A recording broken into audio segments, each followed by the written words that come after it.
Welcome in. So here are two examples related to voltage and electric fields. So this is kind of on the assumption that you have studied electric fields, you've been introduced to the concepts of voltages. I can put up a link up above there. And now you want to be able to see a couple of examples how, for example, the formulas and the application can be used in terms of style of thinking. Now I have adopted both examples from the text. You can see that text on the screen, and I have modified it. Okay, so I'll put all of the kind of credit and references back in the description below for these two particular examples. All right, so here's example number one. So we have a proton. It is accelerated from rest through a potential difference of 1 × 10⁶ volts in a particle accelerator. Now, using the law of conservation of energy, calculate the speed of the proton as it reaches the end of the acceleration region. What is the strength of the electric field in this situation? Okay, so those are the two things that we want to be able to find out: the speed and then the electric field strength. So the parameters that are given, so we have potential difference, which is the voltage, charge of proton, mass of proton, and then they give us the displacement that we have.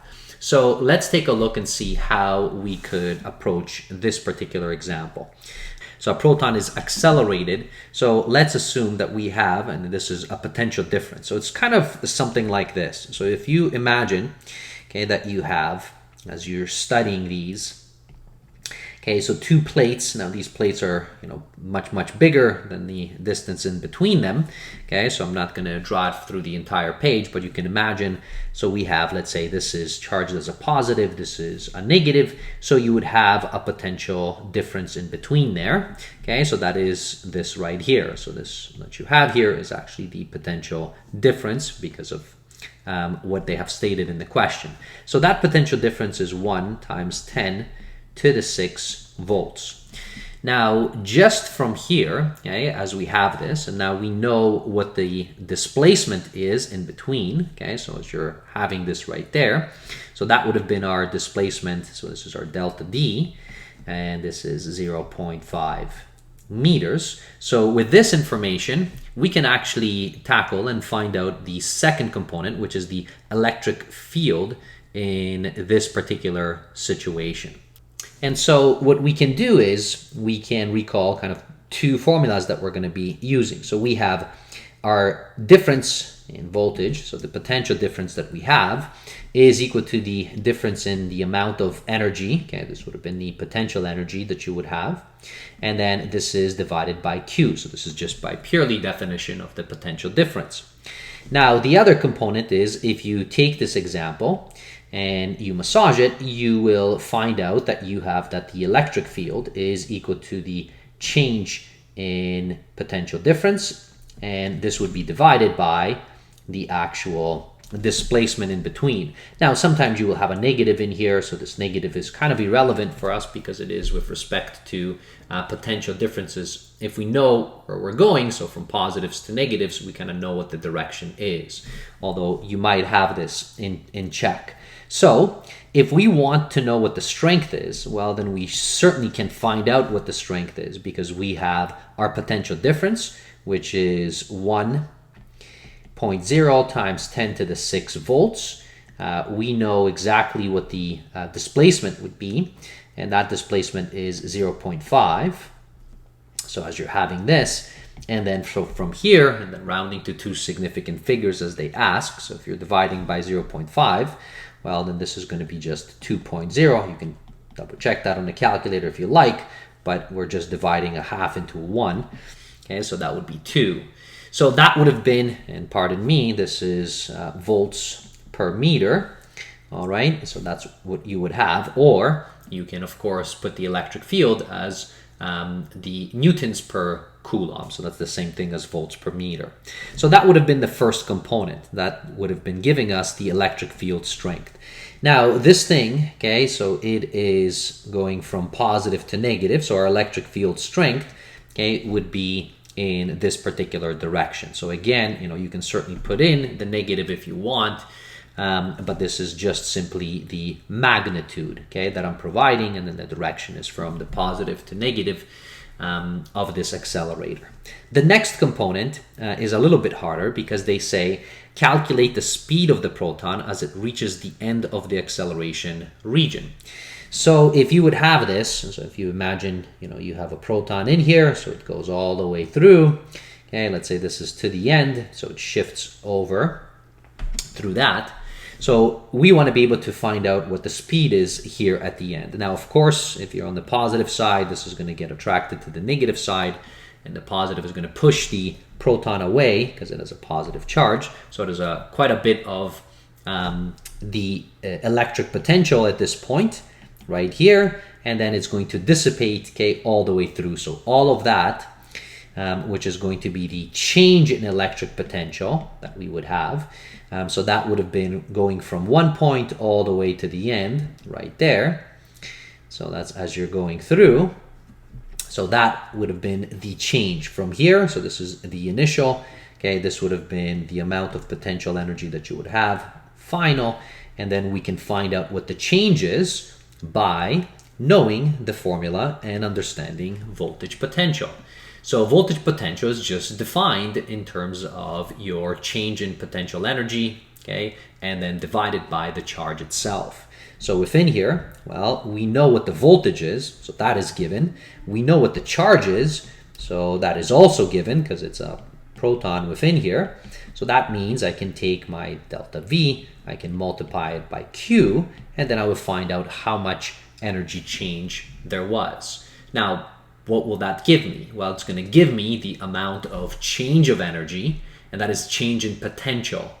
Okay, so and now this proton is losing that potential. Now losing, it's transferring it. Let's assume that it's the law of conservation. It's all going into kinetic energy. All right, so let me first compute this so that I have a number, and then we're going to take all of this energy, and all of this energy is going to transfer into the change in kinetic energy that you have. Now that change in kinetic energy, so we'll assume that this proton starting from a speed of 0 would have been equal to 1/2 mv squared. So if I have this and I know that it's transferring to kinetic energy, so that's the change in kinetic energy right there. There you have it. I also have the mass of the proton, so I will be able to find out what the speed is. All right, let's plug in the numbers and let's find out. Here it is. All right, so that's the amount of change in potential energy, and that should be understandable for us. All right, so therefore this has now changed, so we're going to be losing this much, so it's actually kind of negative. All right, so for this component, so that would have been the change that we would have, and all of that in magnitude is going to go over into kinetic energy. So now we're going to have 1.6 times 10 to the negative 13 is equal to 1/2 times the mass. All right, so the mass of the proton, okay, which is given, which is 1.67. So right here, times 10 to the negative 27. And then I would have my V squared. So I can now solve for that. Okay, so that's going to be my second component. Let's take a look at that one as well.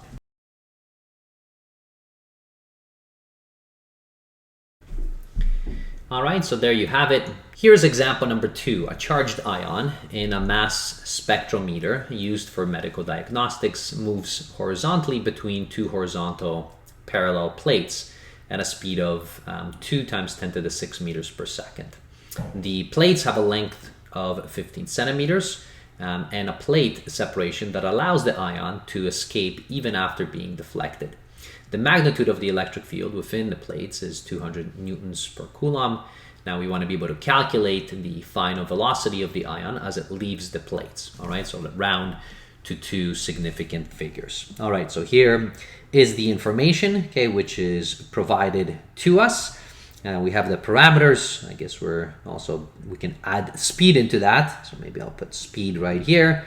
Okay, this is the horizontal speed. That's initially, okay, so that's what we would have. That's 2 times 10 to the 6 meters per second. And now let's try to understand what this is saying as you're reading through. So we have 2 plates, all right? So here's kind of the plates that we have. One is charged as positive, so these ones are positive okay, and negative. So we have an electric potential in between it. We have an electric field as well. So that electric field is going to be pointing downwards. All right, so this is separated in. So this is, of course, through the entire thing. So as it points in, so maybe I'll put a few kind of electric field lines in here. So as this is going in, we have this particle. So this is a small particle. And that particle, okay, so it goes in this direction as it goes through. But of course, if it's trying to pass through the plates, it is actually going to get deflected in here. So this particle gets slowly deflected. So as it goes through, kind of like this. So as it carries in, again, you know, there's an electric field. This is, it says it's a proton, right? So that's why it's getting deflected downwards. And we want to be able to find out what the speed, okay, is on the other side. So if we have our ball, so it's going to be kind of moving in this direction. So there's our particle. So it's going to have an angle, right? So it's going to have two components. So I'm going to maybe draw it here at the bottom. So it's going to have a component in the x direction. And it's also going to have a deflected component in the y direction. So that's going to be my speed in the x direction. This is going to be my speed in the y direction over here. And of course, we can combine these. So the overall speed is going to be equal to, so this is by Pythagorean theorem. So this is going to be Vx squared plus Vy squared, and then take the square root of that, and then you'll have exactly, okay, we'll know what this will be. So it's kind of going to be deflected like this, and we can certainly find out what this angle is as well if we wanted to, right? So as it passes through. So that's what this question is asking us to do. So it's not a very easy question in order to try to solve. All right, so let's write down all of the information. So we have the length, okay? So the length is equal to 15 centimeters here. So that's in the x direction. We have the electric field strength. That's 200 newtons per coulomb.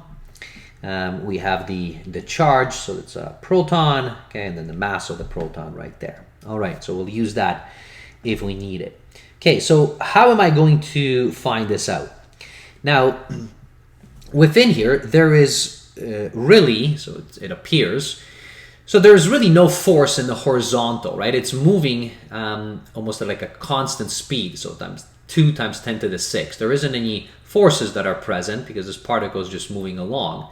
And now as it moves through, it does get deflected because there's a force which is pushing it downward coming from the electric field. So this component, we actually know already. Okay, so this is provided to us. This is 10 to the 6 meters per second.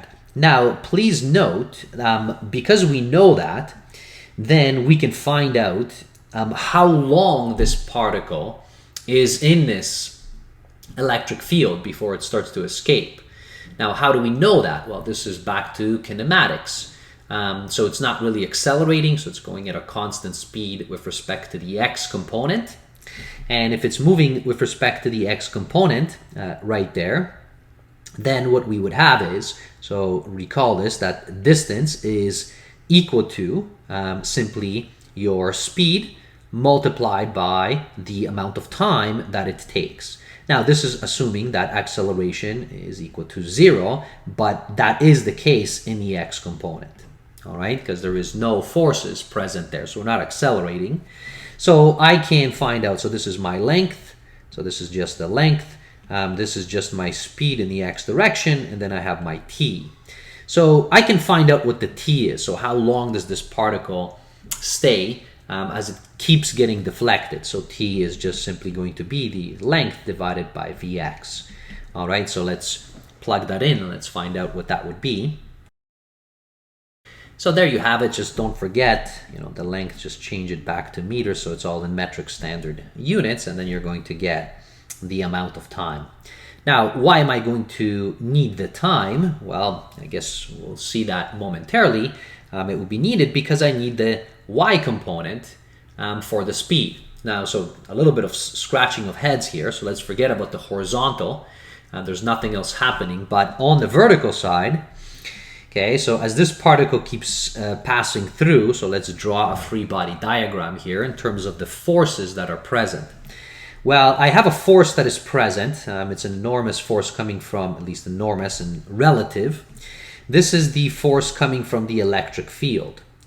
Now, I also have, assuming that this is vertical, we can certainly take the assumption that there is, the force of gravity, which is also acting on it. However, the force of gravity within here is very tiny. It's mass times gravity, and recall that the mass right here is equal to 1.67 times 10 to the negative 27. So 1.67 times 10 to the negative 27 times 9.8, that's going to give us the force that we have. But keep in mind, look how tiny that exponent is for us. Now, the force coming from the electric field, that is just simply equal to the charge multiplied by the electric field. Now, we know that it's downwards because it comes from positive to negative, at least the way that I have drawn it out. Okay, so this is what we would have. And therefore, the charge itself, which is 1.6 times 10 to the negative 19, multiplied by, and this is your electric field, which is 200. Now, notice within here, this was negative 27 and this is negative 19. That is, 8 orders of magnitude, and notice this is also 200 and this is 9.8. So it's like saying like it's around 10.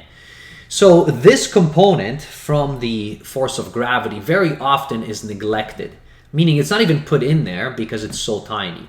Even if we had the electric field pointing upwards, right? So where the positive and negative, okay, and it was going upwards, and you might say, oh, then the force of the electric field would have been up, and then the force of gravity is down. That's correct, it's true, but the force coming from the electric field is just so much greater. So very often this will be neglected. Now, you don't have to neglect it. You can calculate it, but you'll see that it will have no impact, okay, on your calculation. So I'll leave that up to you. You can compute these two numbers, compare them, and then you'll see that the one from gravity is kind of negligible, okay, with respect to significant figures that we have in here. Now, once we have the force, you might think, okay, well, that's great. Why is he doing this? Well, I am doing this because I know, so this is from dynamics, that the net force, which is equal to, in this case, it's the electric field plus the force of gravity. Again, this is negligible, so you can ignore it. And so within here, this is equal to mass times acceleration is equal to, and that would have been, Q times the electric field plus, again, if you want to keep all of this, you certainly can.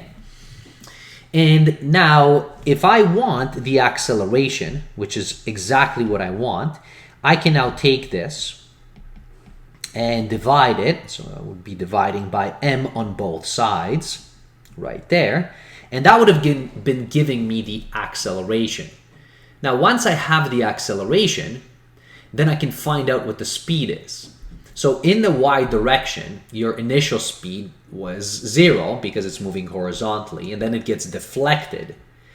So I know that the acceleration right here, once I have this number, so I'm going to substitute and find out what that number is, but that acceleration is just equal to the change of velocity over the change in time, which is v final minus v initial. This is in the y component.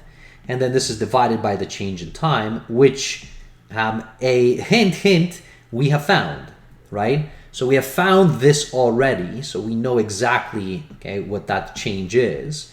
I'm going to bring it down here just for reference.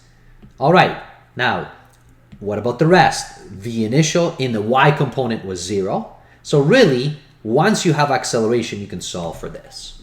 So let's do that. Let's plug in the numbers and find out what that would give us. Here's your acceleration, and I encourage you, you can certainly put in mass gravity in it as well, and you'll see that it will make no difference in the calculation. So you can neglect it because of the size of it. Now, once we have this, all right, so now notice this particular number, if I want to be able to find out V final, it is equal to simply your acceleration times the change in time, because v initial is 0. So I can take this number and then I can multiply it, and this is going to be 7.5 times 10 to the exponent of -8. So I'll put that in there, equals, and there you have it. So your final speed, which is 37.12, etc. All right, and this would have been in meters per second. So now you have found this is the y component, okay, within here. So we have this, okay, which is 2 times 10 to the 6. We have this right here, so we can now substitute it right into there. So we can substitute it into this equation, and we can find out what the overall speed is. All right, so this is what we would have there. And then you will see that it's not going to get deflected that much. So I'm going to substitute all of this in, and let's find out the answer.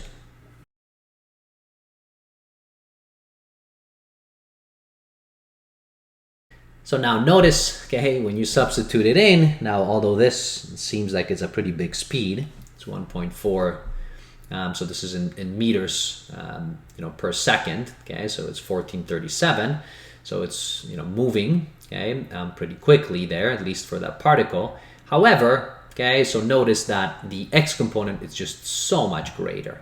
So when you substitute it in, you can see there on the calculator that it's just a rounding error, okay, with respect to the y component. So this particle doesn't get really deflected at all.